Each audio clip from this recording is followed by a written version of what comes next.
നമസ്കാരം. കലാകൗമുദി ഓൺലൈനിലേക്ക് സ്വാഗതം. നിലമ്പൂരിൽ തിരിച്ചടി ഉണ്ടായാൽ ഭരണത്തിലും പാർട്ടിയിലും വലിയ തോതിൽ അഴിച്ചുപണി ഉണ്ടാകുമെന്ന സൂചനയാണ് പിണറായി വിജയൻ നൽകുന്നത്. ഭരണത്തിലും പാർട്ടിയിലും അഴിച്ചുപണി ഉണ്ടായാൽ മാത്രമേ പിന്നീട് വരുന്ന തദ്ദേശ സ്വയംഭരണ സ്ഥാപന തെരഞ്ഞെടുപ്പിലും അതിനുശേഷം വരുന്ന നിയമസഭാ തെരഞ്ഞെടുപ്പിലും മൂന്നാം ഭരണമെന്ന സ്വപ്നം പൂവണിയിക്കാൻ കഴിയുമെന്ന് പിണറായിക്ക് നന്നായി അറിയാം. നിലമ്പൂരിലെ തിരഞ്ഞെടുപ്പ് പ്രചരണം വിലയിരുത്തി അവിടെ CPM തിരിച്ചടി ഉണ്ടാവുകയും ആര്യാടൻ ഷൗക്കത്ത് വലിയ ഭൂരിപക്ഷത്തിൽ ജയിക്കുകയും ചെയ്യുന്ന ഒരു അവസ്ഥയുണ്ടായാൽ പിന്നെ പാർട്ടിയിലും സർക്കാരിലും അഴിച്ചുപണി വേണം എന്നുള്ള കാര്യത്തിൽ പിണറായിക്ക് സംശയമേതും ഉണ്ടാകില്ല. കാരണം നിലമ്പൂർ തിരഞ്ഞെടുപ്പിനെ ഒരു ടെസ്റ്റ് ഡോസായിട്ടാണ് പിണറായി വിജയൻ കാണുന്നത്. CPM സൈബർ അണികളും മറ്റും ഫേസ്ബുക്കുകളിൽ കിടന്ന് മലമറിക്കുന്നത് പോലെ എല്ലാ സംഭവങ്ങൾ പിണറായി വിജയൻ ഇതെല്ലാം കൃത്യമായി നിരീക്ഷിക്കുകയും അതിൻ്റെ ഉത്തരങ്ങൾ തേടുന്നുമുണ്ട്. നിലമ്പൂരിലെ തിരിച്ചടി ഭരണവിരുദ്ധ തരംഗത്തിൻ്റെ സൂചനയാണെന്ന പിണറായി വിജയൻ്റെ വിലയിരുത്തൽ ഏറെക്കുറെ ശരിയായി വന്നാൽ അദ്ദേഹം ചില കടുത്ത നടപടികളിലേക്ക് നീങ്ങുമെന്നാണ് CPM കേന്ദ്രങ്ങൾ നമുക്ക് വിവരങ്ങൾ നൽകുന്നത്. ഒരുപക്ഷെ സർക്കാരിൽ തന്നെ വലിയ അഴിച്ചുപണി ഉണ്ടായേക്കാം, പാർട്ടിയിലും വലിയ അഴിച്ചുപണി ഉണ്ടായേക്കാം.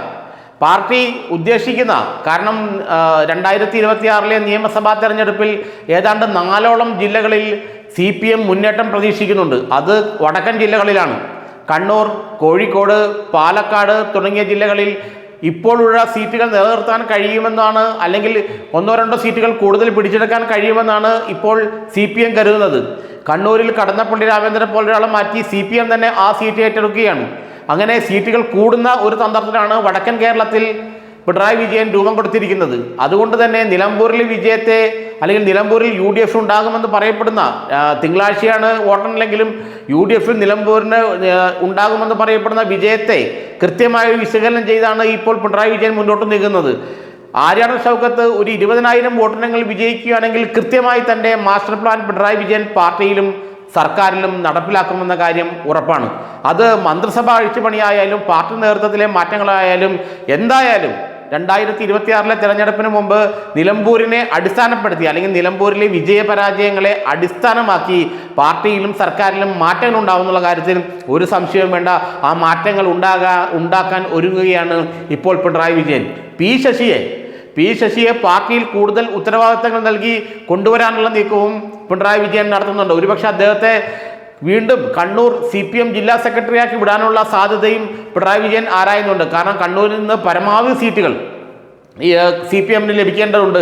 അതുകൊണ്ട് കണ്ണൂർ സീറ്റ് CPM ഏറ്റെടുക്കുന്നതും അതിൻ്റെ ഭാഗമായിട്ടാണ്.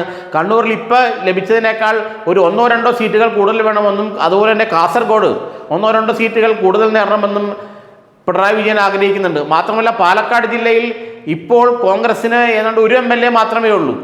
പാലക്കാട് ആ ഒരു MLA നിലനിർത്തി ബാക്കി എല്ലാ സീറ്റുകളും CPM ഇപ്പോൾ നിലവിൽ കയ്യിലിരിക്കുന്ന എല്ലാ സീറ്റുകളും നിലനിർത്തുക. അതുപോലെ തന്നെ തൃശ്ശൂർ ജില്ലയിൽ ഇപ്പോൾ CPM സീറ്റുകൾ നിലനിർത്തുക. തെക്കൻ ജില്ലകളിലേക്ക് പോന്നാൽ ആലപ്പുഴ, കൊല്ലം ജില്ലകളിൽ നിലവിലുള്ള സീറ്റുകൾ നിലനിർത്തുക. അങ്ങനെ വന്നാൽ ഒരു 10-15 സീറ്റുകൾ നഷ്ടപ്പെട്ടാലും CPM വീണ്ടും ഭരണത്തിൽ തിരിച്ചു വരാൻ കഴിയുമെന്ന പ്രതീക്ഷയാണ് പിണറായി വിജയനുള്ളത്. അതുകൊണ്ട് നിലമ്പൂരിനെ അടിസ്ഥാനമാക്കി, നിലമ്പൂരിനെ ഒരു ടെസ്റ്റ് ഡോസായി കണ്ടുകൊണ്ട് പുതിയ അഴിച്ചുപണികൾ മന്ത്രിസഭയിലും പാർട്ടിയിലും നടത്താനുള്ള നീക്കം അദ്ദേഹം ശക്തമാക്കിയിരിക്കുകയാണ്. ഏതായാലും ഒരുപക്ഷെ MV ഗോവിന്ദനെ സംസ്ഥാന സെക്രട്ടറി സ്ഥാനത്ത് നിന്ന് മാറ്റി പുതിയൊരാളെ സംസ്ഥാന സെക്രട്ടറി ആക്കാനുള്ള നീക്കം വരെ പിണറായി വിജയൻ നടത്തിയേക്കാമെന്നുള്ള സൂചനയാണ് നൽകുന്നത്. അതോടൊപ്പം തന്നെ ആലപ്പുഴ, കൊല്ലം ജില്ലകളിലെ പാർട്ടി ജില്ലാ സെക്രട്ടറിമാരെയും മാറ്റിക്കൊണ്ട് പുതിയ ആളുകളെ കൊണ്ടുവന്നും അത്തരത്തിലൊരു നീക്കം നടത്താനുള്ള സാധ്യതയുണ്ടെന്ന് പിണറായി വിജയനുമായി അടുത്ത കേന്ദ്രങ്ങൾ നമ്മൾക്ക് പറയുന്നുണ്ട്. ഏതായാലും ഒരു കാര്യം ഉറപ്പാണ്, നിലമ്പൂരിനെ അടിസ്ഥാനമാക്കിയായിരിക്കും വരുന്ന 2 തെരഞ്ഞെടുപ്പിലേക്കുള്ള തന്ത്രങ്ങൾ പിണറായി വിജയൻ രൂപീകരിക്കുക എന്നതാണ് വാസ്തവം.